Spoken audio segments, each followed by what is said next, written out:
What was it, just a couple of days ago, we were talking about how Ewan McGregor was trying to beg an audience in order to elicit any sort of reaction from Disney. Please, please, we want season 2 of Obi-Wan, after he was deriding fans, doing that stupid car video, calling so many of them racist because Moses Ingram's Ariva, oh, she's such a great addition to this story, and she's definitely not going to overtake and overshadow one of the most important stories that Disney could possibly tell about the intervening time between the prequel and the original trilogy. No, couldn't possibly be the case, and you're all wrong because of it.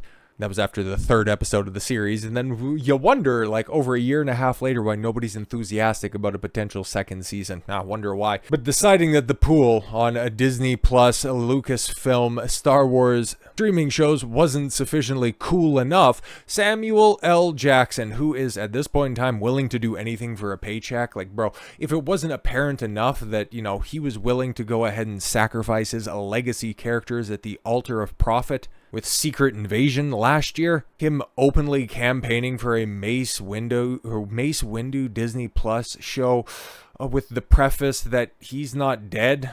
I would play you the clip, but I seem to recall in Revenge of the Sith, Emperor Palpatine kind of flung him out a window like any sane individual would, in close proximity to Last Jedi merch. But hey, we're in a timeline with, you know, the current incarnation of Star Wars media where stabbed to the gut with a lightsaber is just a mere flesh wound. So let's see what Samuel L. Jackson is campaigning for. Because, let's be completely honest, okay, he's still in real good with Disney. This is very likely, and unfortunately, more than likely going to happen. Ever since he first popped up in Episode 1, The Phantom Menace, Mace Windu has been one of the baddest baddest Jedi Masters in the business. Quite literally, in fact, Samuel L. Jackson, who I will maintain has been a meme actor throughout his entire career. I have never liked Samuel L. Jackson to begin with, and now everybody's just finally catching up to my opinion on the subject. Has the letters BMF etched into the hilt of his lightsaber. He capped exactly. And normally the colors of lightsabers are very specialized to the allegiance or what side of the Force specific Force sensitive users line up on. Like, obviously you have, you know, Luke's second lightsaber, well, his own specific lightsaber that he created, it's green. Most Jedis have a blue lightsaber. You got stupid goofy Ahsoka who has 2 white ones because Dave Filoni thought that would be really cool that if OC gets to have 2 lightsabers and nobody else can do that. Then you got Sith that have red lightsabers, obviously, and then you got dark Jedis with orange lightsabers. But the reason that Mace Windu has a purple lightsaber is because Samuel L. Jackson likes to play into stereotypes. I'm not even joking on that one. And so, since we never actually saw him perish, you saw him fly. You saw him fly from the top of it. I don't even know how tall or how high up Palpatine's office was in Coruscant, but he took thousands of feet, okay, in both horizontal and vertical length. He took that big of a plunge, and yeah, I'm sure that he can cushion the blow with the Force. He's very dead. He's very dead, but no, you didn't see the body, therefore he's still going to be alive. Unbelievable. There have long been rumors. Yes, of course, we're waiting for a Mace Windu story just as much as we're waiting for a Jar Jar Binks story. Make it happen, you cowards. And wishes from the fans that maybe, just maybe, he didn't die in Revenge of the Sith. Sure, his hand was sliced off by Anakin. No, I need him! Ah! Whew, out the window. As he was seriously sizzled by Palpatine's Force lightning before being flung from a window into the Coruscant sky. Well, yeah, you didn't see the body, and then you also didn't hear all of the specific hits across the different buildings or the, you know, speeders that he was likely hit by. No, you didn't see all of the trauma that he would have inflicted, so he's probably still alive. But yeah, who are we kidding? We've seen Emperor Palpatine, you know, come back, I've died before, after being vaporized at the core of the second Death Star. But JJ is a total hack, and, well, you know, Darth Maul, after being bifurcated, he was just so angry that he got towards one of the Night Sisters, and they created a spider lower half for him.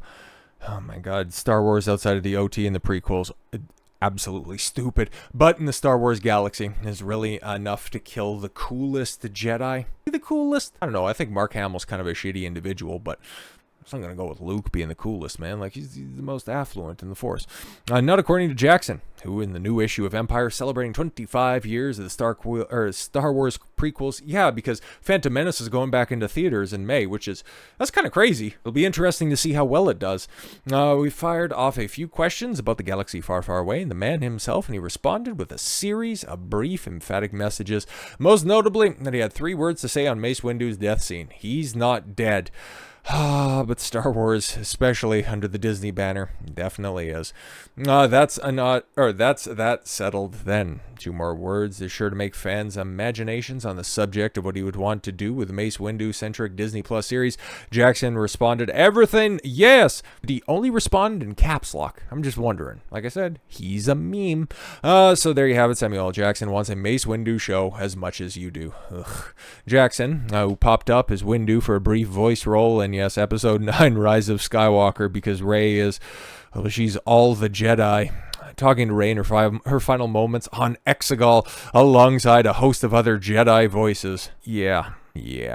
And Mace Windu fans are currently getting a new adventure with the legendary Jedi in a 4-issue comic, Star Wars Mace Windu, and then also Star Wars Theory, who I've talked about a couple different times on the channel, especially with the stupid backlash that he was getting for having, kind of basic bitch takes on Star Wars fandom. He's doing Mace Windu-centric fan films. So, yeah, if I was a betting man as to what would be of higher quality, a D+ series involving old-ass Samuel L. Jackson, who has it written in every one of his contracts that he doesn't run in any movie, and basically he's resorted to sitting down and delivering all of his lines that he possibly can in any of his recent outings, or Star Wars Theory's fan-made animated project, probably go with the latter, just saying. Yes, but perhaps we'll see Windu on screen again in live action, as the Force wills it. Well, and who knows, because we know a little bit about the next live action D+ series, The Acolyte, that's coming out this summer. It is set only 50 years before the events of the Phantom Menace. I mean, theoretically, it's like Mace Windu, even in a cameo sense, wouldn't necessarily be off the books, or after that series eventually doesn't get a second series, doesn't get a second season, you could probably hand it off a la Mandalorian Season 2 to the Book of Boba Fett, so you could have the Book of Mace Windu. But, oh man, I see those 2 covers that are right there. Okay, you got Grievous, oh man, because we're never going to get Dooku, a Star Wars story, which would be so awesome, but you could get Spider Darth Maul, and we know that, the Emperor's never going to die, and there you got Jango Fett. That could be cool. But, I guess they haven't fully, even though they have Baby Yoda, they haven't quite pillaged Yoda's legacy enough, and there's a lot of source material there. Hell, he lived to be 900, for Christ's sakes. Anakin, we know they're going to do everything possible to ruin the legacy of Hayden Christensen's Anakin. When's Natalie Portman going to come back? Even though he had Taika Waititi when they were filming Thor: Love and Thunder, when it was at least still front of mind for him that he was going to be doing. He has a Star Wars project in development. That hey Natalie Portman, would it be cool? Do you want to be a part of a Star Wars project? He had no idea, and she was in all 3 of the prequels. So happy. Read Empire's full interviews, with everybody that's involved there. But oh my God, except for obviously like an interview with one guy that you'd want to talk with. Nothing against Liam Neeson. I'd rather hear his comments, because if you hear anything about what he has to say about Disney, what he has to say about Star Wars nowadays, that can make for a funny interview. But you're not really going to get much out of him on that one. But there's a point in time, right? Like, I'm a casual consumer of Star Wars. I watch a lot more reviews on the subject matter than I do actually, actively consume any of the product. And why do you have Anakin with a blue with a blue lightsaber? I understand he had that, when he was executing Order 66, which, thanks to Dave Filoni and Jon Favreau's hack writing, was not exactly all that thorough, even though it was presented to be at the time. No, I guess he wouldn't have got that because, he would have lost the lightsaber, and Obi-Wan would have took it after the Battle of Mustafar. Anyways, no.